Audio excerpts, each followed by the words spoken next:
I'm Shemaya, it's like papaya except it's not. Welcome to another mini-sode. Today I'm going to talk about productivity apps for people, particularly people with autism because I'm autistic, but also generally for anyone who could find a productivity app useful.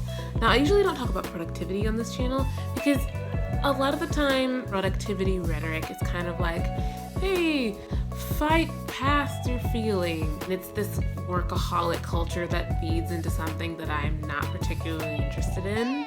But I do think it's useful when you're someone who has a mental disability, a mental illness, or you just struggle to stay on task daily. These are the apps that I have personally found useful, and I'm recommending them to you if it just so happens that you might find them useful. So let's jump right in. So first I'll start off with an app called Todoist. And what I love about this app is that you can add so many features to regular to-do lists. So what I start off with is a theme. I'll start with tangerine. Why not? Yes, I'm going to include notifications because that's the point of the app. I'm going to add a task. I'll do laundry because it's the hardest thing for me to tackle. After naming the task, then you get to choose the time or the date that the task is applicable. So I'm going to choose tomorrow, which is January 25th. And you can see that it notes that there. Next, I'm going to add a time. My phone is a military time because I'm weird like that. And you can also change the time zone. Now, one of my favorite features is the priority feature. So you can click there and add the level of priority of the task, which I definitely need. It's so useful. Once you do that, you press this orange arrow down there and it saves your task. Now, it may look like it disappeared, but don't worry, it's saved. Now I'm going to add a different task, and then I'll repeat the process. In order to find the task that you saved, you need to come out and onto this page. See? It's saved in the inbox. The other one's not there because I deleted it. Whoops!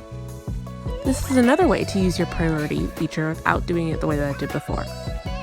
And if you check down at the list of priorities, it's right there at number 1, just the way I labeled it. As you see, you've got this good stuff once you click on the task you saved. And there you have it. There's Todoist. The next app I'm going to talk about is called Mood Panda. I will sing this app's praises till the cows come home. What's great about Mood Panda is it combines the individual aspect of wellness with the collective. Now, I know it's not a productivity app, but I do believe that in order to be, quote, productive, you need to take care of yourself first. Thus, Mood Panda. Now here, you've logged in. So now you can choose how you're feeling, how you felt the week before, how you felt the day prior, how you feel in this current moment. So I'm going to do all that now. And as you can see, you're voting on a scale of 1 to 10. Now, yesterday I was feeling kind of medium, so that's the way I labeled it. Now on the next screen, it's going to show your personal diary. And if you want to, you can see some analytics of your entire week. Now, I have seen some paperback journals that do this, but I like using the app because it's so much more transportable. Now, here is my entire week. I can't believe I've survived this long without it. I'm telling you, it's amazing.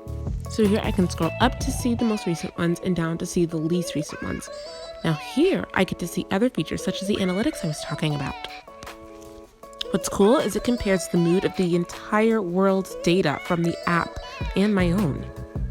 It really adds an image to the idea that you're not alone and that your feelings are just going to be as topsy-turvy as everyone else's. Now, up here are the privacy settings. So I can choose to keep my moods private or to make them public. Right now, I just switched them to private.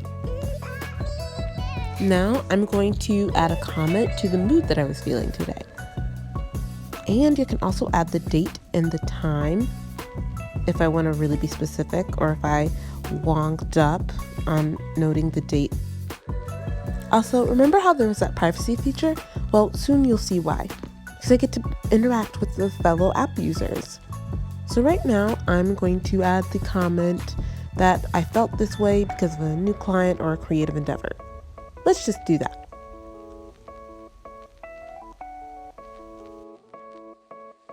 And now I get to actually interact. So if I go to the world feed, that shows everyone in the world that's currently using the app or that's made their moods public. So all these people have commented on their moods and I get to comment back. I love this feature because it really makes it feel like a community. Well, that's Mood Panda. Lastly, I'll talk about an app called Drafts. This app is kind of like the Apple note-taking app on steroids. There's so many cool features. To demonstrate, I'll start off by adding this note about oat milk. Something random, I don't know. Oat milk is creamier than almond milk. I know this because I've tasted them both. So I can add a tag if I want to, so it's easier to find and to organize. And see, it's saved in the inbox. And all this is associated with that one note. I can check the location I made the note, etc. Another feature I like is this one. Over in the sidebar, you can add this note to Message, to iCloud Drive, to Dropbox, to OneNote, and even Todoist, which we just talked about. Now I'm going to demonstrate how you can Google what you put in your notes. See? It's right there in Google. Now I'm back on the app. Like I said, I can add links if I want to and other things. I've decided to add a link here with a phone number, which I think will be useful for me in the future. I mean, not really, but just for demonstration's sake. And as you can see, I've also added a tag. Hooray for organization! Now, mind you, these are all iPhone apps because I own an iPhone. If you own an Android, maybe you'll find these, maybe not. I haven't really looked into that. But the links to all these apps are below. Thank you for joining me in this episode. Please stay tuned for more stuff like this. If you like this episode, please like it, share it, leave a comment, why don't you? Text me, I want to hear what you have to say. Also, stay tuned for the full-length podcast and subscribe. Stay weird, y'all. Bye.